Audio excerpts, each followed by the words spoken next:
On today's episode, we're going to be reviewing A Nightmare on Elm Street, the excellent 1984 classic directed by Wes Craven. What? Nope. It's not the one I saw. Nope. No. But we're reviewing A Nightmare on Elm Street. Nope. You mean part 3?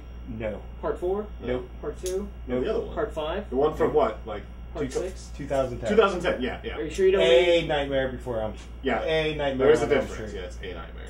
But The guy from, that guy from, Watchmen. Yeah. Are you sure you don't mean Freddy vs. Jason? Nope. Yeah, Freddy's dead? Nope. No. I'll know Freddy went to hell, but not that one. Or was that Jason? I can't remember.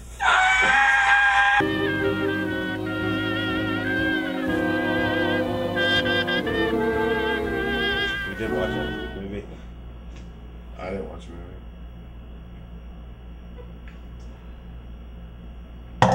It's psychology. Hopefully he'll forget. It's a horrible piece of fucking dog shit. That's what that movie is. I walked... When I first saw that movie, I walked out of the theater with the same disdain and agony that I'm sure Star Wars fans felt when they walked out of Episode 1. The first time seeing it. It was... And I thought it was going to be good. Like, I went in expecting that I was going to be kind of disappointed. I remember when it was coming out. Like, we talked about it. But the Friday the 13th reboot was good. Like, I was concerned about the Nightmare reboot, and then the Friday the 13th reboot was good, and I was like, oh, hey, maybe the Nightmare on Elm Street reboot will be good.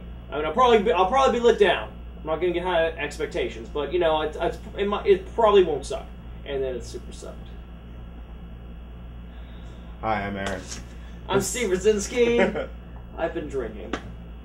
He's been having fun. My name's Brian. We're going to talk about A Nightmare on Elm Street, the remake, 2010. Remake, reboot, original story, who the fuck knows what it's supposed to be? Because that's the problem. That's one of the problems. Let's list that as the first fucking problem. I'd say it's a major problem with the film because, I mean, for me, not having really seen a lot of the Nightmare on Elm Street, Halloween time growing up, maybe the casual film if my parents are watching or whatever. But yeah, I mean, Freddy's my fucking... Let's establish that right now. Freddy's my fucking thing. Like, you know how mad he was about Superman Returns last week? Yeah, fuck you. You didn't even have to rewatch that shit. We just had to rewatch this shit. Continue. Yeah. And I mean, it's just that's the core problem. Is we don't know the film's not well defined. Is it a remake of the first one? Are we establishing a whole new universe for this character? We really don't know. I mean, there's a lot of reference points. You know, having the fan here with us talking about the whole time. That's referring back to the first film, the second film, the third film, the fourth film, the fifth film, and Freddy vs. every Jason single even. film. Yeah. So I mean, it's for me, the uninitiated. It's entertaining. There's some aspects to it that I like. But then I see what he's pointing out with some of the cheesiness that still rings through, even though they tried not to have that. They tried keeping it more serious horror than comedic horror. Mm-hmm. And, you know, I would think that I've never seen this one before. Like, I've never seen the new one before. I would think that kind of the reference points back to the old ones you would kind of be excited about. You would be like, oh, yeah, that was cool because that's from the fifth one. But, like, even the ones I was aware of, I'm like, oh, that's not good. I didn't like that at all. Because they're completely out of context. Right. Like, that's the problem. Like, there's it's the 2010 Nightmare on Elm Street movie. I don't know whether to call it a remake, You were like, a reboot, whatever. It's a relaunch. a relaunch. It's 90 minutes. I mean, it's 90 minutes of a lot of other horse shit that we're going to get into. But it's 90 minutes of, hey, remember that? Yeah. And that's it. Like, there's scenes that are ripped directly from the original that they recreate worse than the original looked. Like the fucking CG wall or... Getting ahead of ourselves, Cal.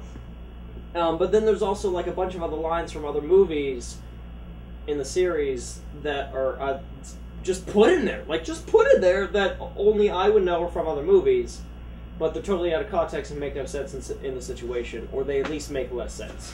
Like, the scene in the 2010 reboot, piece of dog shit.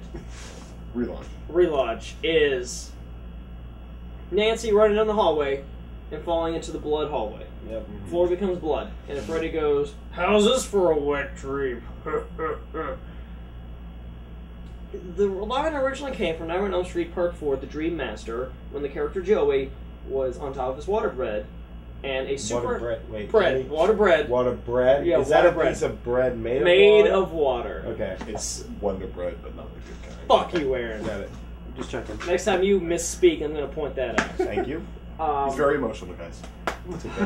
It would be like if Back to the Future ever gets remade with Justin Bieber. Like, I've said this openly. You know what? I might not say this on You YouTube. just stop That's a saying great it. idea. Let's make Somebody's gonna hear that, and that. Anyway, the scene was originally in Nightmare 4. that hurts my soul. Joey is on his water bed, and a naked model comes through the water underneath him. Mhm. And he moves it, and she's like, "Ooh, come into the bed and fuck me." And he's like, "Okay." Right. And then Freddy pops out of the water, pulls him into the water, and says, How's this for a wet dream? Right. which makes sense, is funny, and makes sense for his like dark sense of humor, not being outright ha ha ha ha funny, because he was in fact having a wet dream, and it's a water bed. Bad. Not, oh, you fell in some blood, that's a wet dream, right? No, that's not. Because, I mean, technically, she could have fallen any. It could have been a pop hallway. Yeah, it could have been soda can hallway. Right. I mean, and if it was just wet, how about a wet dream? Like, oh, yeah, funny. So let's start talking about this movie. All right, let's start from the Okay, beginning. so It let's say right opens- now, there's Nightmare movies don't have a big body count, but 4 people die in the whole movie. 3 of who die in like the first 20 minutes. That was one thing. Like, we were sitting there, and I'm like, okay, so wait, we're getting ahead of. Let's start. Let's Yeah. start with the beginning. Okay, so You guys start talking, and I'll just start Alright. yelling. Okay, so it starts off with this kid in a diner, Mhm. and he's walking, and you don't know immediately what's kind of going on. It's pretty clearly The atmosphere is very strange. It's Right. not like your '60s era diner Right. that you normally remember seeing. And he's sitting there, and this waitress just totally walks by him. Like, he's like, yeah, can I? Nope. And she just keeps going. So, like, obviously something's going on. Mhm. He follows her. We go into the kitchen. The Kitchen. kitchen's all messed up. There's Right. like quarters and halves and pig heads. Eggs, and yeah. A pot on fire. Yeah. And we're still going into the kitchen. He's still following this Right. waitress. And I think she turns at one point and then just walks past. And then And that's when we're introduced to Freddy. Freddy for the first time. And then he wakes up. Yeah. Yeah. He's at the table of the diner. Same diner. Right, and he's kind of like falling asleep. Mm-hmm. Then we're also introduced to, which I kind of think's ironic, like all these people are at this diner, okay? Which is fine. Introduce the characters, whatever. Right, okay? Yeah. So then another girl comes, talking to him. There's 2 people right there. There's a waitress that's involved. Yeah. There's the other kid and the other guy. You meet Chris, who's Tina. You Yep. meet Jesse, who's Rod. You meet Nancy, who's Nancy. And you meet Quentin, who is Johnny Depp. Okay. Like, you meet all these characters in a few minutes, which is fine, Right. but they introduce them very fast. Yep. Dean, you don't even get to know before he dies, which, Mhm. like I said, when we were seeing it, that's a big problem to me, because in the Nightmare movies, the kids are very charismatic. You like the kids in the Nightmare movies, as opposed to, like, Halloween or Friday the 13th, where they're just fodder. Yeah. Like, you might like 1 or 2 of them, but all the other ones, they're just there to die. In Nightmare, I mean, I don't want to speak for every single Nightmare fan in the world, but Mhm. to me, in every single Nightmare movie, I like every single kid. Like, every single kid that dies, I like as a person in some way. So, and I love Freddy as a character, so I don't know who to root for. Right. You know, like, it's like this continuous thing of like, oh, Rick, you know, he's a really good brother, but Freddy's fucking hilarious, and, you know, he's evil, and it's maniacal, fun evil Yeah. that you enjoy seeing be evil just to be evil, but I like all these kids, so, oh, who should I root for? In this movie, you don't get to even know who Dean is. Yeah. Chris gets barely any characterization, and then she's wiped clean, and then Rod, that's Jesse, gets no characterization. And Well, it's almost like this movie purposely was trying to break down the typical horror movie setups. You know, in a post-Scream world, that's very common in horror films these days, where they don't want it to be predictable, where we introduce a character who we're never going to know about, get killed off real quick, and now we roll into really introducing who everyone is, where they come from, the backstory of the villain, and then go into Acts 2 and then finish into Act 3. It's like they didn't want to do that in this film. They just wanted to be like body count, bounty count. Oh, wait a minute, we have 65 minutes of the film left that we have to present, so let's now clarify what just happened. Right. So, okay, they kill off the guy.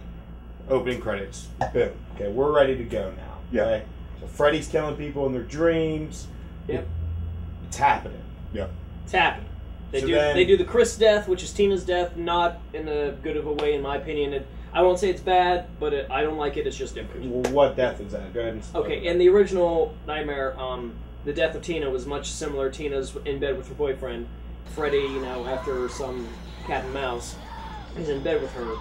But you actually see her struggle and see her boyfriend wake up seeing her struggle against nobody. He just thinks she's having a dream. Right. All of a sudden, she gets sliced open. He freaks the fuck out. Then she starts getting dragged slowly up the wall as she's screaming for him, and he's screaming her name because he doesn't know what to do. Dead center of the ceiling, and then, Freddy snaps her neck, and then she drops dead. In this one, she has more of an epileptic seizure Yeah. along the walls for a while. And it's fast too. It's Yeah. not slow by any means. It's Yeah. And tossed I- all over. I the just place. wanted to know, the whole concept that, it's in a dream world and Freddy controls it, I can buy. But, in that concept, he's always kind of manipulated things in a way, like the slow death in the first one, him dragging her up. This one, I'm like, what's he doing to her? What? I don't get it. He's doing this. Right, It's- and it's not even that. It's nothing consistent. So they kind of redo they have the boyfriend there yelling for her, and he runs out. Okay, Yeah. so he's covered in blood. Sirens go off because the house alarm's set. Okay. Yeah, he goes to Nancy's and says, Okay. Hey. So wait, hold on. okay. Okay. So he goes to another person's house. Yeah. Gets on a motorcycle that's parked in the. Bushes. No, it's in the driveway or whatever. But he That's never got to got be a on little it. further up the road. Because remember, when he leaves, Right. he's freaking out, hiding behind a tree or something, and some dude starts yelling at him. Yeah, he's like, And then he "Call." keeps going. So Right. that's why originally we had some confusion. We're sitting there watching the film because how did the cops find him when he Right. gets to the next home? But then there's the bike in the driveway of that home. So Right. he had to leave and get there. So he goes to Nancy's house, Yeah. tells Nancy hey, this is happening. People are getting killed. If you die in a dream, you die for real because we didn't understand that concept as an audience. Right, by the second death now. Yeah. Whatever. And death probably in about 25 minutes. Okay. I mean, By this the is really ninth short. movie. Let's be clear here. This Right. is the Yeah. I'll get into this more, but this is the ninth Nightmare movie. Okay. So he gets arrested because the cops have the magical tracer that finds him at this house. Yep. Goes to Supermax. He goes to yeah. Supermax prison. Then he goes straight from getting arrested to the highest security jail I've ever seen. No booking process. It's the same night. He hasn't gone to court. He hasn't. He's entered sharing a plea. room with the Joker. Basically. That was an interesting tie-in. I Right. like that. So then he gets killed in there, and there's Great scene.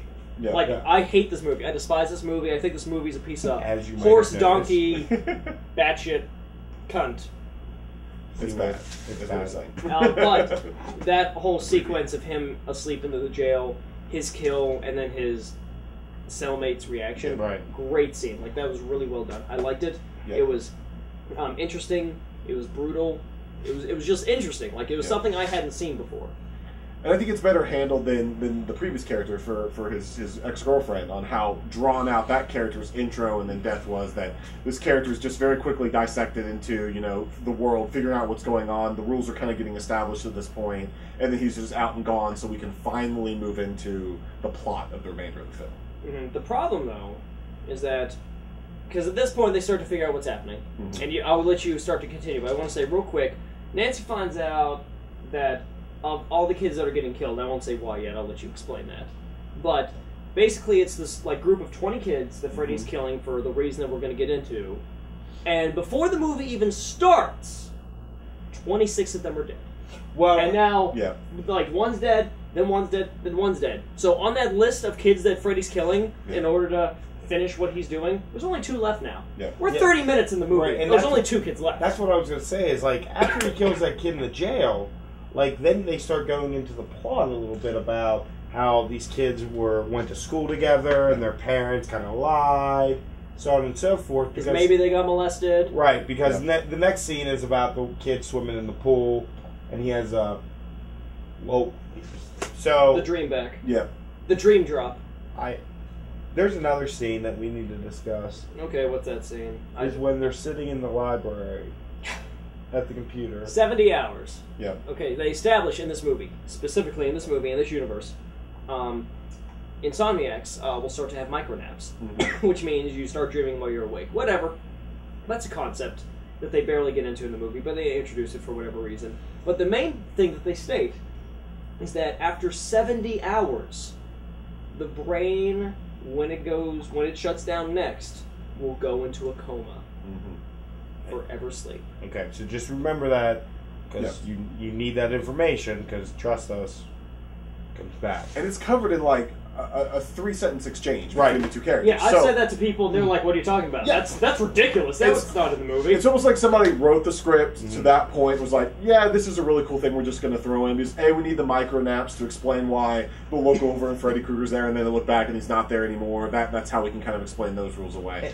It's almost like when we get towards finishing explaining the rest of the movie, like someone just was rereading the script one day and saw that rule and was like, hey, let's figure out how to tie this back into the film. Yeah. But I want to call back to something at the funeral that we didn't mention that really bothered me, and it goes to the secret concept that finishes out the rest of these two acts, is that none of these kids knew each other. Yet it's all starts out, the catalyst of how we start unfolding this dramatic story is a picture of the kid that died when he was a kid, when he was much younger, and her, the lady viewing the picture, sitting there together on a playground. She has no recollection of it happening. Yeah.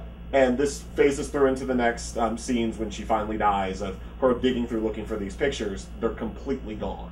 So there's been this massive cover-up, and someone just magically forgets, hey, I shouldn't put this on this board of images because these kids are going to see it, and it's going to traumatizing some memories. There's a That gets massive forgotten. cover-up, but they all are attending the same exact funeral. Yeah. Like, all the parents know each other. Okay, that's fine. There's a massive cover-up of what happened when they were children. Yeah. Okay, that's fine. But, like, to your point, somebody had to put that picture up. Mm-hmm.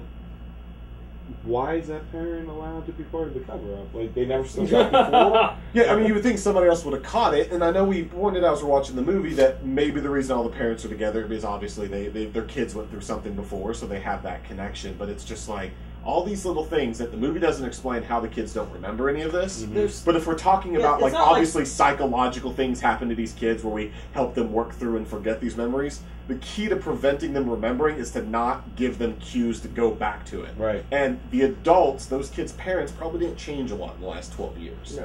The kid sees that adult every day. The principal at the school sees a picture of them there. I mean, these are all little cues that are going to cause these subconscious memories to come back out. And that may be what the film was trying to get across.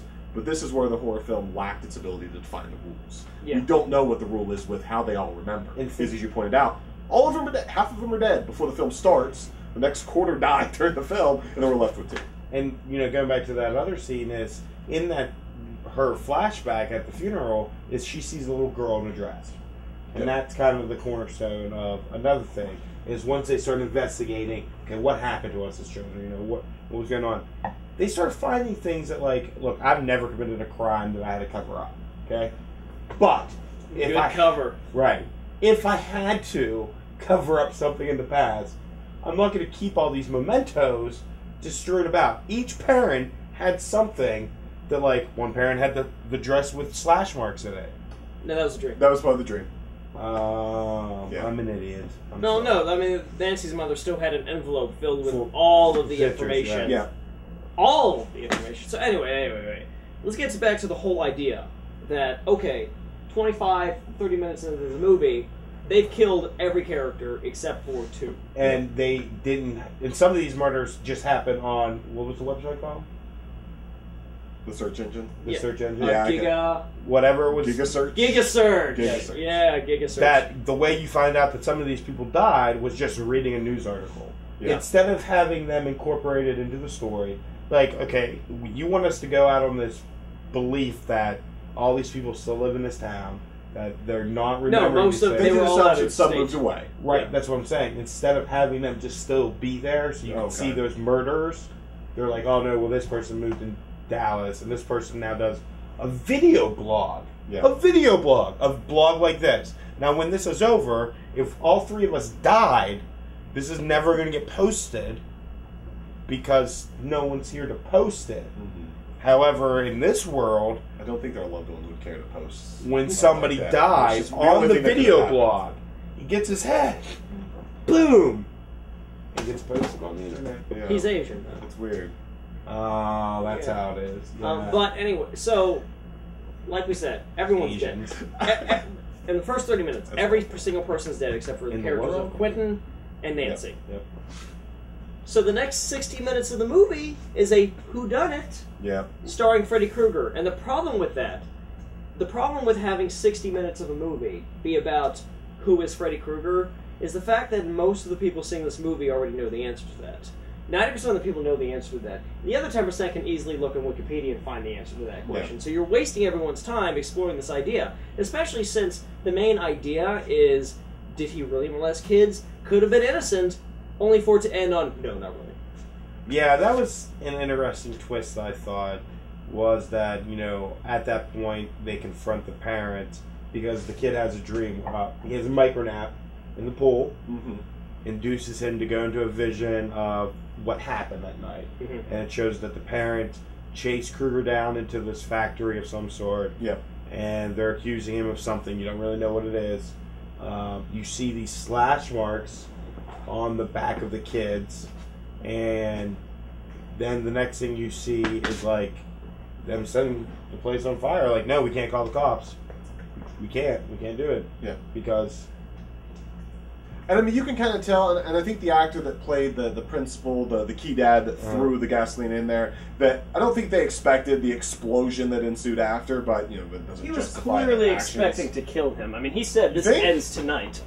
He said, this ends tonight, we can't call the cops. but he was Yeah. also No, I mean- saying for him to come out, and I think they. I think They he wanted to wanted beat more the shit out of him. primal Right. justice than just, I'm going to set you on fire and you're going to die.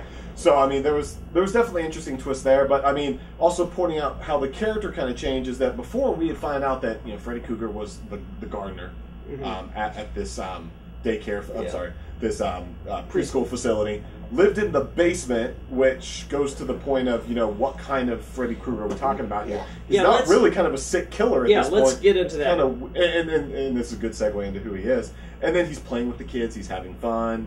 So, I know And that's one of my big problems with this movie is Yeah. that the original Freddy Krueger, who is a child rapist, child murderer, I mean, he would kidnap a kid, molest them, rape them, torture them, make them full of fear, That's why you like him. and then kill them just for kicks. Just for kicks. Like, he was evil just to be evil. Like, Right. it's not... Like, Jason, you can argue, is a revenge story.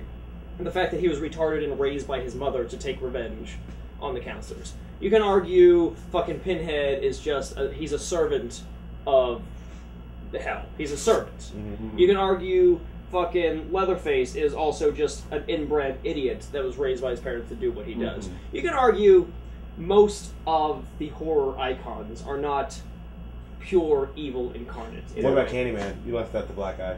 Candyman was fucking a victim of being murdered by a bunch of bees, and he's pretty pissed off. Right. Like, And black. and black. But Freddy, and you can, like Chucky, you could also include on this. He's just maniacal evil. Yeah. Like, he is pure, unadulterated evil. He is scum. Yeah. He is the embodiment of everything that would be wrong in the world. This Freddy is slow and treats the kids really nicely. Like, great. He's Right. great with the kids. He loves the kids. He treats them well. And then he so happens to molest them and cut them a little bit. Yeah. Like, he seems like this Freddy has a problem. Like, and that was the other thing. Like, I didn't really get the. Okay, so he's a gardener and he uses a claw tool. Yeah. Why was he cutting him on the back? Like, what part of that was the most? This may have been part of them trying to explain whether or not Freddy actually did molest the kids. Because a lot of those images were seen while it was the exposition of who Freddy was. He was playing with the kids. It was in kind of that explanation sequence from the mom. You know, kids are rough. I've got a kid at home, and the 3-year-olds are playing into things, hitting each other, biting each other all the time. There's no clear reason why those marks had to have been made by Freddy. And this is why I don't so much have a problem with how it's portrayed, because I like to look at it that maybe the writer was trying to say that it's deeper than the physical assault of what it is, but it's more of the psychological terror. As a parent, I trust that when I take my kids somewhere that they're going to be okay. When I take them to daycare, everything's fine. And when you see everything in that image of peace and serenity, and I'm there to play and take care of these kids, when that trust is betrayed, for a parent, can be almost as brutal. It's not as visually assaultive, but obviously, as we find out later, it's not the same story that's being told to us by that mom. It bugs me though. because you're humanizing a character that wasn't human. I mean, we're talking about a guy who didn't give a fuck about his own daughter. Right. And now, like I said, now he's not evil. He's just a guy who has a problem with a very clear. I'm on his side for his revenge at first. Right, because you and that was the thing I kind of. I know we're dealing with a character who kills people in their dreams. Yeah. So we're dealing with some sort of fake world. But like the problem that I actually kind of had was that this was supposedly happening in 1997, right? And you're dealing with a preschool that has a gardener, male gardener, that lives in its basement and is on loan with these children, like all the time. Yeah. No teachers, and like I know once again, dealing in a world that's not real, but I'm like, how did that scenario always happen? Yeah. How So is much this- with every kid. Well, I every think child, that's- right? I think that's what they're trying to get at with how they portrayed him. This one is the flashback scene that we saw where that Freddy was playing with the kids was the mom describing it, and I think the three of us would agree that this mom is pretty messed up. Most of these parents are, but this mom, how she's portrayed, is psychologically speaking very disturbed. But the Freddy that we see later on, as he's introduced later, of his actual villainy, much more brutal, much more in literally touch with these kids. I think she's trying to make herself feel better with how she described him as much as she's trying to calm her daughter down. I think we're not really shown in this film, to its detriment, the true Freddy Krueger. But because they just don't want to touch it. Because like you pointed out to us earlier, the original films never called him a child molester because of how the 80s perceived that term in film. Even though we're a little more accepting of that kind of stuff today, as far as we're willing to hear it and put up with it and not understand why people do it, but understand that it happens, I still think people probably didn't want to see that acted out in the film. That's why people do it. It's just easy. Yeah. But even then, he still didn't kill the kids. I disagree So, with like, you. why would he come back and kill the kids? Like, in this situation, every reason points that he should kill the parents. Parents, right. For revenge. And let's say, just for here, that, okay, Freddy wants to kill the kids because he feels betrayed by them. Yeah. Because he's retarded or slow or whatever. Why does he ever come back after this movie to continue killing kids? Because, I mean, there has to be sequels. I still Why point does he out keep that killing we just kids? don't know that this is... They do a horrible job of defining who Freddy Krueger was as a human. They never tell us. I mean, we never get the unbiased news article that explains where this guy come from. I mean, it's kind of messed up, as you point out, even in the 90s, to be living in the basement of a preschool. There's probably more to this character that they just didn't bother explaining because maybe they assumed that people knew. Yeah, but it's just what we're Which is showing. a bad thing to do, but I'm wondering if that's what happened. I disagree kind of on 2 points. What you were saying is, I feel like they didn't really do a good job in fleshing out his backstory in those flashbacks, but I don't think they did it in the depth that you're saying, that like it was a skewed view from the mom. I think what that flashback really showed was like more of a special person. Like that's how I saw that, was like he wasn't a guy who was kind of all together there, and that's why they felt safe with him. Was that like, well, he's special, like he's kind of a touched human being, because they kind of say that he had problems. Yeah. And that's why I feel like that interpretation of Freddy Krueger was one of truth, and then his kind of problem of molesting children was just like you said, like he's just a guy with some problems. So when he totally gets chased into this warehouse and burned to death, at that point in the movie, you don't know if he actually did it or not, because even the children are like, you know, how could you kill a man with just we were 5. So at that point, it's kind of like, well, I hope you do kill these kids. But then it goes to the second point I disagree with is the reason he ends up killing the kids when you found out that it was the truth that he did molest them is because they told on him. That's why he kills the kids. But in the story that they're telling, you're right. He should be killing the adults. But like I said, even if we go with that, like I said, if he's killing the kids because they told on him, why does he kill any more kids after this group of kids? Right. Like the original Freddy came back 6 times because he loved killing kids. He just liked killing kids. This Freddy doesn't. Well, at the end of the film, all the kids aren't dead. 2 are Hence alive. why he comes back. Okay, I mean, you got a sequel where he only has to kill 2 more people. Yeah. Like, how do you make an entire film about that? I mean, I know that they will. Yeah. I know that they can, but I feel that it's going to end up being a retcon. Yeah. Because, like, in the original, the first Nightmare, he came back to kill these specific kids, like over the first course of the first 3 movies, to kill the kids that were the kids of the parents who burned him. Yeah. But then he kept coming back and killing because he loved it. Yeah. Well, What's this Freddy's endgame after? I think what this conversation could really easily be surmised in is that they really don't do a good job of defining this Freddy Krueger, because all we get is a mom's explanation to her damaged child, and like I said, the mom's damage as well, of what happened, and it's not a truthful recount of what occurred. We find out that he's a child molester, and then he becomes the supernatural being he is. That's, in a nutshell, Freddy Krueger in this film. and that's the other thing that I And it doesn't do justice to the character, because just how much weird. it comes from. It just feels like this Freddy, if you put the 2 Freddys in the same room, the 2010 Freddy would look at the other Freddy and be like, "Whoa, man, you're fucked up." Like, yeah, it's like, because we just don't know what else the character's done. Yeah. That's it. I mean, not He would the protect- child molestation is that it. We've established that we do not support molesting children. We are just saying by comparison. Yeah. But the other guy does a lot more. Yeah. Did they ever explain how Freddy receives his supernatural powers? Not in this film. in the first, in the And the previous? original, yeah. In the originals, they kind of get into it over the course of the movies. Like, in the 4th movie, had my favorite explanation was that the idea is that in the dream world, there's 2 gates that you can enter when you fall asleep: the positive gate and the negative gate. And someone is always chosen to be the guardian of each gate. Freddy is the guardian of the negative gate, but he's abusing his power. So the protagonist in the 4th film becomes the guardian of the positive gate and overpowers Freddy, which like gets rid of all his power, frees all the souls. It's a great explanation that they've never touched on again. The 6th movie says that when he's being burnt alive, 3 dream demons showed up and offered him a deal to be forever, but he had to continue doing what he's doing because that's how they get their power. Okay. So you get a couple different explanations. And What about in the first one? Like first one? There's nothing. nothing. Yeah, Okay. there's nothing. Just So I'm not going to judge this one for not. no. doing that. Yeah, Okay. that's I don't know. I mean, see, this is where I go to the point we were talking about earlier, though, is that I think, honestly, that when they wrote this film, this was all they were going to do. I don't think they ever planned to do anything more. I think they were done after this. Unless, for whatever reason, it was a huge box office success, and I don't think it would have mattered what they But wanted to that's make with more. Hollywood today. Everything's made with a sequel in mind. Yeah. Like I mean, this movie, there's still a sequel in the works Yeah. to this day. They still want to do it. Okay. They just keep not getting to the script. I Anyway, can't let's imagine a move sequel on to because we this. keep just talking about Freddy. So continuing in the plot. So do we want to move ahead to the hospital scene?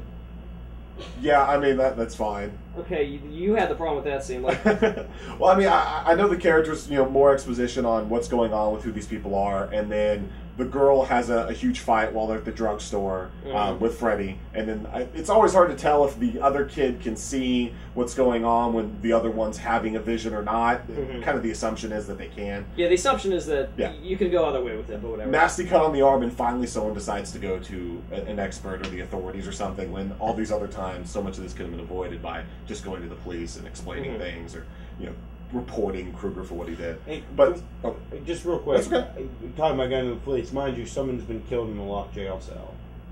Okay. yeah.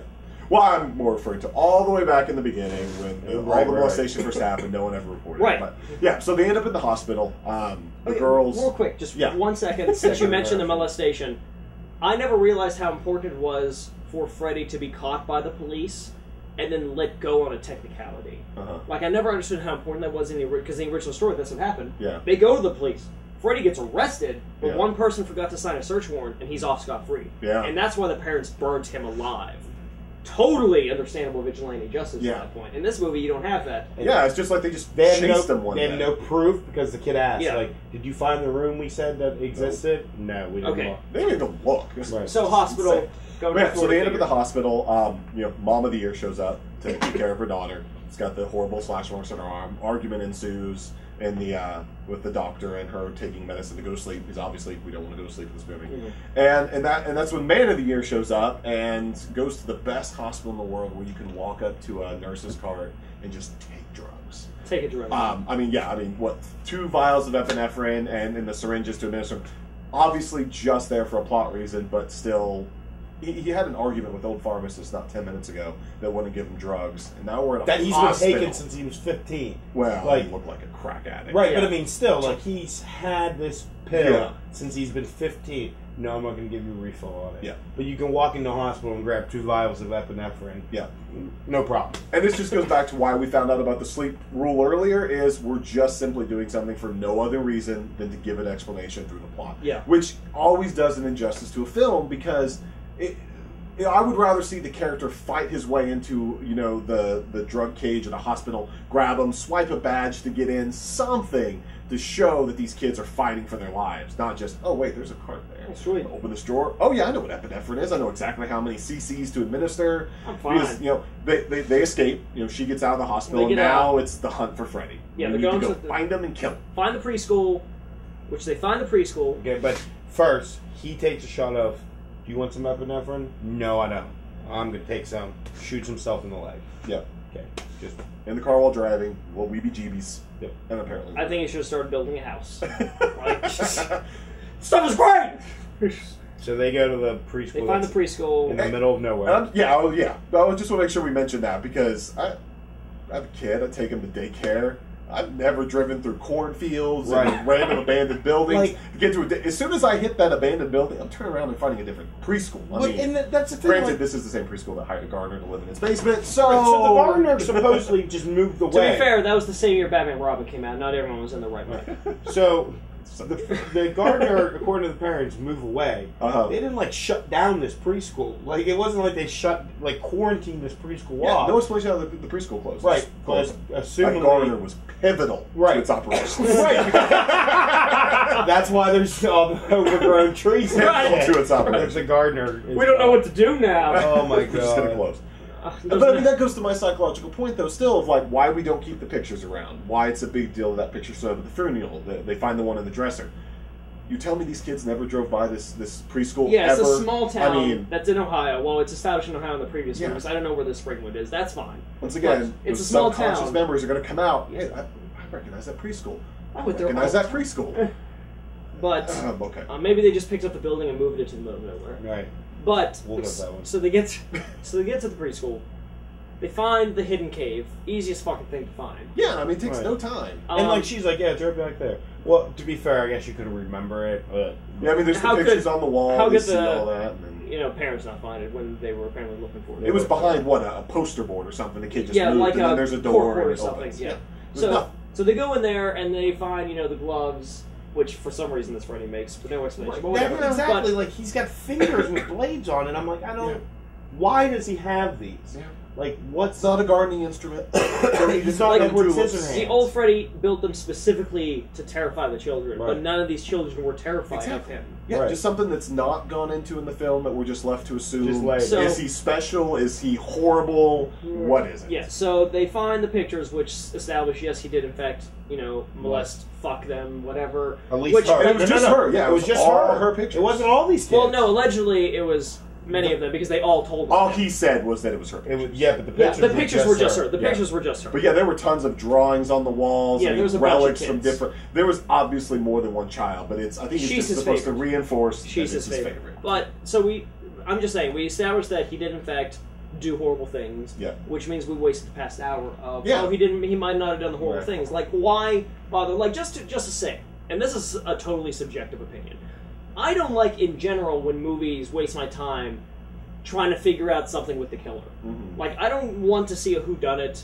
I don't want to see a detective story in films. Now that's a subjective opinion. I have a friend Eric who really likes that stuff in horror films. Like he likes it when it's done well. Yeah. But even he agrees, like in this, and I said before, this is the Nightmare movie. Like Yeah. even though this is a reboot or a remake, reimagining, whatever, 90% of the people know who Freddy is. So you don't have to go on a 60-minute long detective story telling us who he is. Now, if it would have turned out that he was innocent, as a huge Freddy fan, I would have been like, that's a cool interpretation. Yeah, But- it wasn't clever. There was nothing at all interesting about just, oh yeah, he actually did it.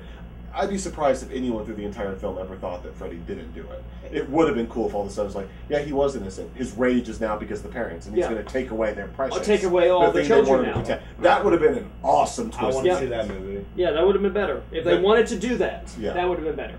But anyway, so 60 minutes of searching for an answer that didn't really matter is kind of pointless. Yeah. so So yeah, then the fight scenes. yeah, they start go. to see- She we go into falls the dream world. asleep just like in the original. Nancy says, "I'm going to pull him out of the dreams," which has happened so many times before. But whatever, first time in this universe. Yeah. Because she grabbed the sweater and then. Yeah. So we established that rule that we could do Yeah. that. And she says, "I'm going to pull this guy out." That's the plan. Like, I'm sorry, what? You wake me up because Yeah. I'm going to be able to communicate you from the dream world to you of when to get me. And they have no weapons. No weapons. Oh, and a weapon. No, Keith not yet. finds one. Not yet. And then he's like, okay. And Yeah. he walks over to a paper cutting machine and rips off the handle. Yeah, That's that's his it. weapon. Like, that's the fucking plan. Like, Right. the original Nancy set up booby traps everywhere in her Yeah. house because she knew she couldn't fight them Yeah. hand to hand. These are two sleep-deprived kids fighting a guy that's going to come out with a knife hand. Which, Yeah. I mean, can explain why they weren't that well prepared, but, I mean, if you kind of had that conceptualized before you left the drugstore, Mhm. maybe grab a butter knife or, Something. you know, there's got to be something clever you can get at a drugstore. They have everything. So in the dream, Nancy's running for Freddy. Whatever. Well, the kid falls asleep. The kid, gets which I slashed. thought is hilarious, just because it's like, don't fall asleep. Okay, Crash the car. immediately. Then he falls asleep. This epinephrine sucks, too. Right. Maybe that's why it's in the unlocked car, Yeah. because it does nothing. It's way past expiration. Apparently. So, It's you know, he fake. slashes Quentin's chest. Yeah. He eventually wakes up at some point, which is fine, whatever. Mhm. So she's taking on Freddy, not doing well at all. Nope. Total fucking puss. This fight is not going her way. It's not a fight. Yeah. Like, it's Freddy just beating the shit out of her. Yeah. She hides in a closet in the dream world, doesn't work out so well. I've seen Then the that before. fucking wet dream, and like every fucking sentence Freddy says at this point is just from a previous movie. Yeah. Well, I will say that, like, when they stole the scene from Halloween with her in the closet, and then he pops out and says boo. I mean, I did call it, but it was still kind of like, okay, well. Yeah, that's fine. I'm not gonna knock that Yeah. by so that's fine. So then she runs into the blood. She's in the bedroom. Wet dream. Wet dream. Mhm. She's in the bedroom. Freddy gets on top of her and says, "Hey, so my plan was to keep you awake so long so that when you fell asleep next, you know, at the 70-hour mark that we established previously in the film, you'll never wake up again." So wait, I'm in Well, a you coma? You're in a coma. Yeah. So I'm going to play with you for as long as I want. We Wait. have eternity of playtime. Wait a second. Good night! Eternity?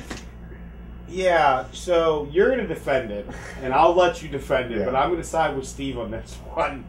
That scene, like, the shot I get is, you know, he's saying to her, like, hey, you're in a coma, and I'm going to mess with you for as long as I want to.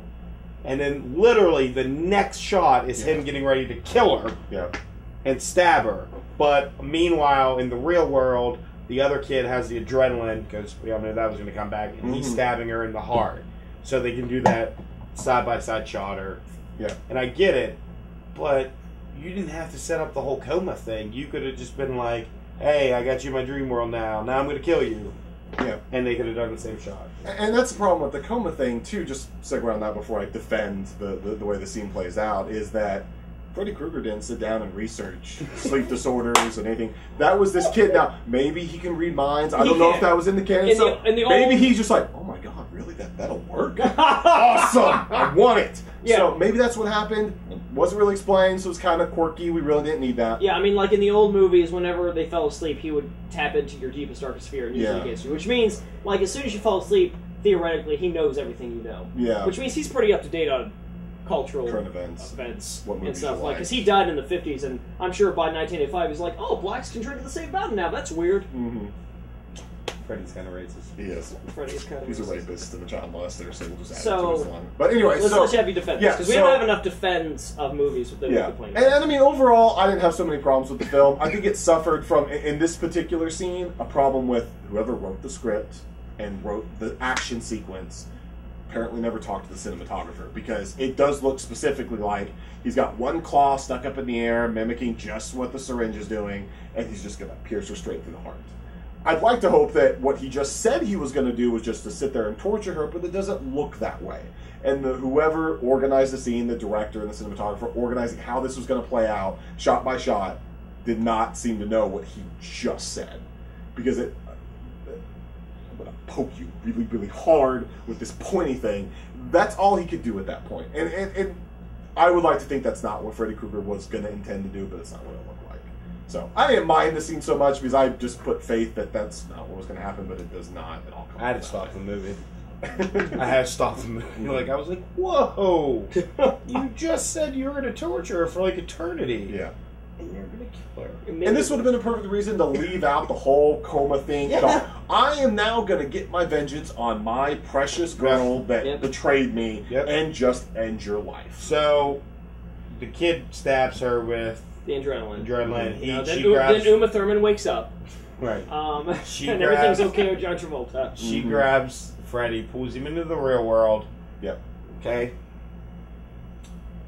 And then they fight, which isn't really good because he stabs the kid Immediately. Stabs the kid again. immediately. So he's been raked across the chest. He's Right. been bleeding out. Now he stabs Now straight stabbed through. again. Assumingly misses hard at least, but Right. straight through his He's a torso. tough kid. Quentin's a motherfucker. Tough motherfucker. The girl stabs Freddy in the knee or something. No, the Quentin Scissors does to that. the The kid eye. does that. No, no, the scissors that's is in the in the dream. fake world, In the yeah. real world, after Quentin gets stabbed, That's in the dream. I thought that was in the real world. Nope. Yeah, because No? he takes it out. He goes, "This is my world." Oh yeah, that's right. That's right. yeah. Well, So I Quentin can- stabs him with the glass. So Yeah. Freddy's like, "I'm gonna fuck you back up again," and then she Yeah. cuts off his entire hand Yeah, with this because he pulls back the 30-year-old arm. Right. paper cutter. Yeah. Yeah. Clean cut. I mean, like a Jedi sword. Like clean cut. A Jedi sword. What's that called? I hate it. A lightsaber. Anyways, you're right. Like I didn't think of that. Like 30-year-old dull blade. Yeah. This girl who's in Let's high be school- fair. It's from '97, and we're in 2010, so not 30 years old. That being said, old dull blade. Yeah. That broke in half when he took it off the base. Yeah. They didn't break at the It hinge. didn't break at the hinge. You're right. It broke. In the middle. Oh my god. So it's an awesome tool. So and- she cuts off his hand completely, Yep. and then says, You're in my world now, bitch. You're in my world now, bitch. she says, "Welcome to my world, bitch." Oh. And my problem with this, I'm gonna leave this here now. Okay. My problem with this, guys, come here. The last movie that we saw Freddy in was called Freddy vs. Jason, and in that movie, there's a scene where Freddy has Laurie in the dream world, about to rape her, and says, "Welcome to my world, bitch." And then he gets pulled into the real world, fights Jason, and then post-fight, he's on his knees, and Laurie gets up and says, "Welcome to my world, bitch."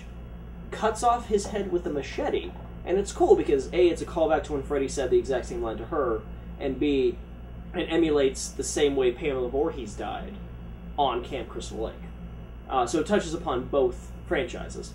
In this movie, he says, "You're in my world." To be fair, he does reference the phrase "my world," but then in the real world, Nancy has a machete, basically, again, and says, "Welcome to my world, bitch," calling back to nothing, and then slices out his neck, and the only difference between the last movie and this movie is that his head does not completely come off. So they reused the same kill twice in a row.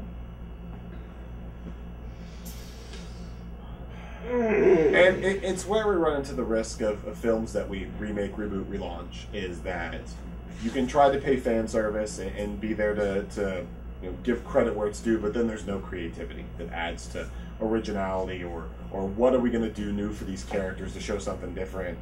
It bugs me because like I said, to me the Friday the 13th reboot was a really good reboot because it was an original movie, an original story, but it really kept the entire theme and core of the originals. Mhm. Like that reboot is the first three movies in a totally different universe. Basically, Yeah. you get to see the opening with Pamela Voorhees. You get to see Jason with his bag mask instead of the hockey mask, and you see him get the hockey mask totally different way, different characters, different everything. But it's a Friday the 13th movie. Mhm. This did not feel like a Nightmare on Elm Street movie. It felt like a really bad episode of Law and Order. Like, I'm not kidding. Like, take out the supernatural of it. Yeah. Say he wasn't, like, attacking their dreams. He was just, like, stalking them at night. Yeah, I mean, like, it's like a Chrono Mines Law and Order. Yeah. that's what I kind of felt like was, like, who's the killer? Like, okay, it's Freddy Krueger. Did he really do it? Yeah. And now he's fighting these kids. Oh, now they killed him.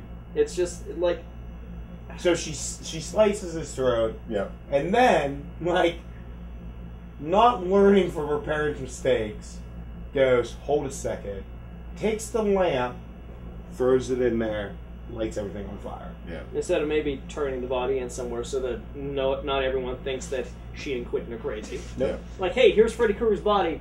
Take the DNA evidence, Yeah.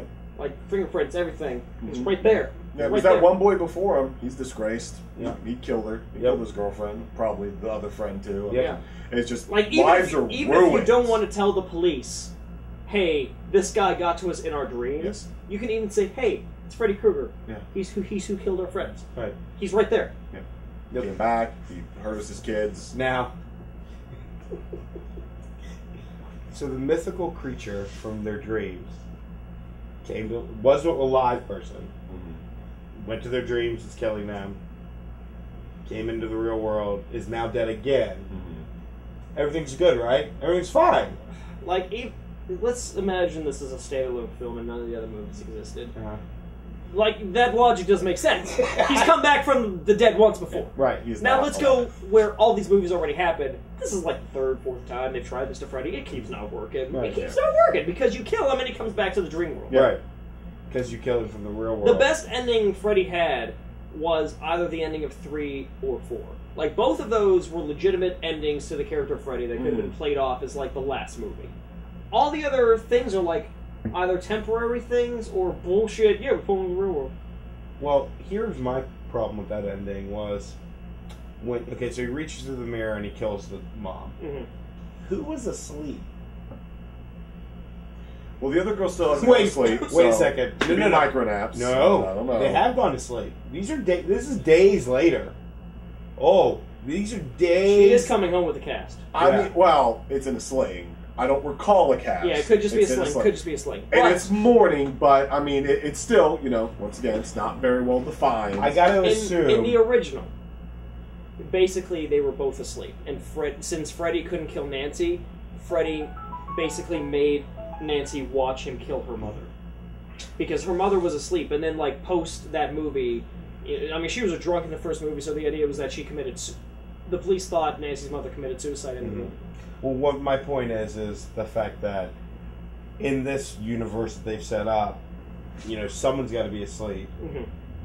I got to assume it's going to be the mom, but then Nancy will never be able to see it because you can't see Freddy and somebody. I assume it's Well, no, because it's just the next morning after. In this movie, even because in the other movies they've done that before, where you're in each other's dreams. But in this movie, they do establish that Quentin and Nancy are in the same dream world when they're in that brief time that they're both asleep. Because Quentin hears Nancy yelling. Okay. So they're both asleep, and Freddy's killing her mother in front of her just to be like, "Hey, fuck you." And that was a good kill too. It's just the kills were too few, too close together, and not interesting. Right. And like we talked about, I feel like the kids they killed off camera could have just been so incorporated. I mean, I just feel like they could have been in all the other incorporated. nightmares, the body count doesn't matter, but the kills are so interesting, and the kids are so interesting that makes those kills matter that much more. One kill we talked about in particular was... We got about, 4 minutes. Okay, well, just really quick. The one kill we talked about was when he comes through the wall, which was a remake or It wasn't even a kill, it was just a shot. Just a shot, a reshot of what they did in the original one, where we all kind of were like... I mean, if you've ever seen The Frighteners with Michael J. Fox, I don't know, we'll get the footage to show it. They did similar shots like that, and that film was made in the 90s. And the graphics in that look better than the graphics in this. In the original Nightmare, I thought the spandex wall was a better, creepier look than this, because it was just... And then he was done, and I was just like, okay. That was just one of those, hey, remember what happened in the first movie? That's cool, right, guys? We rely way too much on CGI. I mean, it takes so much away from just the tactile effect that we can see that someone actually does something. But that's like the other problem I have with this movie is that this movie wasn't bound by the same restrictions that most of the originals had. Yeah. So, like, you had this character that was a dream demon in the dream world where anything could happen, but only practical effects could happen. Now you have all the CG, you have all this potential, and they didn't use any of it. No. And when they did use CG, it was horrible. Yeah. So it's a big pot of disappointment. As a standalone movie, it's not good because it's not interesting to me. Like, let's be fair, if no other Nightmare on Elm Street movie existed before this at all, it might be an okay movie. That's my opinion. I'm not saying. I'll just say this: if no other Nightmare on Elm Street movie existed before this one, you would not see Freddy Krueger be the iconic global. Oh no, yeah. Person that he. Yeah, it's not going to launch from this film, and independently, like you were saying, I don't think it's a bad movie. It's not going to be a groundbreaking horror film by any stretch of the imagination. Within the scope of the franchise, it just lacked definition, and unfortunately, it plagued it on so many different levels, from writing to casting. I mean, the kids. Not only were the writing not memorable, the acting wasn't memorable. The actor it wasn't played bad. Freddy it just Krueger, wasn't great. did a good job, but some of the lines were repetitive and just not with the best of delivery. Yeah, let's touch on that for a second, since you brought up Freddy Yeah. Krueger. I think Jackie Earle Haley is a good actor, and I think with a better script and a better director, he could be a great Freddy. Yeah. But in this movie, he did nothing to make the character his own. I- Like, Bob England had the tilt, he had the walk, he had the way he moved, he had the way he looked, he had the way he smiled, he had the way he laughed, he had the way he brought his claw up. Jackie barely... Like, he had the tick right before he killed someone. The tick was different, yeah. And the way he, like I said, the way he dragged his claws against the wall, I didn't like, but it was different. Yeah. But See, I that's didn't it. like that. And I liked his laugh because it wasn't over the top or maniacal. It was very low and just kind of primal, which for that kind of predator works a little bit. The face but didn't work beyond either that, for me, because without a profile, Freddy's not as Yeah, scary. I didn't like his face either. and it could have done Too- without the CG. Just do a true burn victim without the CG, and it would have been fine. See, that's the problem, though. The true burn victims aren't interesting to look at. Yeah. Like, because that's what they want to do with this movie. They're like, we want to make it like a real burn victim. It's like, right, but he's a spirit. Yeah. Right. And it He's would've been looking a- like that on purpose, so he can look however the fuck he wants. I would have been okay if he looked like a burn victim because it's what makes other great characters. Like, I hope one day we get to review V for Vendetta because I really felt like Okay, review for V for Vendetta. Movie was better than the comic book. the actor white faced the whole time. He's wearing a mask. Yeah, but he did. carried scenes. He I did, mean, yeah. He dominated when he was out there. This actor, I think, had the same gravitas because he did it in Watchmen. But he didn't. He bring did it in here. this movie, It, yeah. it was just across the board hindered, but it wasn't bad, in my opinion. I feel like they saw Watchmen and they were like, "He would make a good Freddy I Krueger." guarantee that's exactly what happened. And That is exactly what happened. And the Ro- cast director outright said that he saw his audition tape for Watchmen, said he'd be a good Freddy. Yeah. I just don't think that the Freddy Krueger that was presented to him on paper wasn't the Freddy Krueger that we all know. So And like I said, as a huge Psycho Freddy fan, I'm okay with a different interpretation. I'm okay with the relaunch. I'm okay with a different actor. I'm okay with taking the character differently. Mhm. Just make it good and interesting. This movie was neither. right. Like, it wasn't good, it wasn't interesting, and it was insulting to Freddy fans. Like I said, I felt like I was so betrayed at the movie when I walked out of it. Mhm. And I shouldn't have felt that way because it's just a fucking movie. And like, let's be clear here. I want to establish something. I think, personally, I'm speaking personally, that Francis, Aaron, and I overreacted about The Dark Knight Rises in our 2-part review. Like, I still don't like the movie. I still think it has a lot of problems. But I do think that we were ripping apart a movie that isn't bad for 2 hours just because we were so pissed off at how everyone was treating it like it was perfect. That's my opinion. That being said, 2 years later, I still think this movie is a piece of donkey shit. Like, 2 years later, I'm still mad. I was still mad when I was watching this movie, just swearing and insulting it. Because it was... And that's always the challenge you get to with these fan films. Is we care, and that's why people do these podcasts. It's why people do videos and blogs and talk about it. It's because you want to see what you enjoy doing, and you want to see more of it. And when it's not done right, I'm a huge Star Wars buff. Touch on what we brought up all the way back in the beginning. When I walked out of that theater after Episode 1, I wanted to find a Gungan and just strangle it. Episode 1 was a good movie. Okay, that was the final thought. Thank you, Brian. Thank you, Episode 1 Aaron. was a good movie. That was our review. Phantom Next Menace is the best movie in the world. week we will review some other movie. I don't know.